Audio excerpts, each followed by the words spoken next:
રહ્યા છો NN news. છું એન્કર અર્પિતા પટેલ. હવે જોઈએ અગત્યના સમાચાર. કોટડા સાંગાણી તાલુકાના વેરાવળ શાપર વેરાવળમાં આઈ શ્રી ધારવાડી ખોડિયાર માતાજી ગૌ સેવા એન્ડ ચેરિટેબલ ટ્રસ્ટ તેમજ સમસ્ત વેરાવળ શાપર ગામના સાથ સહકારથી ખોડિયાર માતાજી મંદિરના નવનિર્માણ કરવામાં આવ્યું હતું અને તારીખ 19/4/2024 ને શુક્રવારના રોજ યજ્ઞ એવં ધ્વજા ચડાવવામાં આવેલ અને તારીખ 20/4/2024 ને શનિવારના રોજ 24 કલાકના નવરંગા માંડવાનું આયોજન કરવામાં આવ્યું હતું અને આમ 2 દિવસ સુધી સાથે મળીને મહાપ્રસાદનો લાભ લીધો હતો અને વાસંકી દાદાના મંદિરેથી રથયાત્રાની શુભ શરૂઆત કરવામાં આવી હતી અને ખોડિયાર માતાજી મંદિરે સંપન્ન કરવામાં આવેલ અને બાળાઓ દ્વારા સામૈયા તેમજ ખોડિયાર માતાજી વેશભૂષા અને રાસ ગરબાનો પણ ખૂબ જ આનંદ માણ્યો હતો.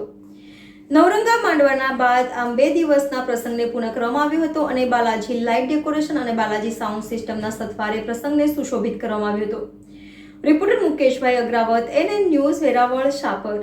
દર્શક મિત્રો, તમારી આસપાસ બની રહેલી અવનવી ઘટનાઓ વિશે જાણવા માટે NN ન્યૂઝને લાઇક કરો, શેર કરો, સબસ્ક્રાઇબ કરો અને બેલ આઇકન પ્રેસ કરો જેથી આપને નોટિફિકેશન્સ મળતી રહે.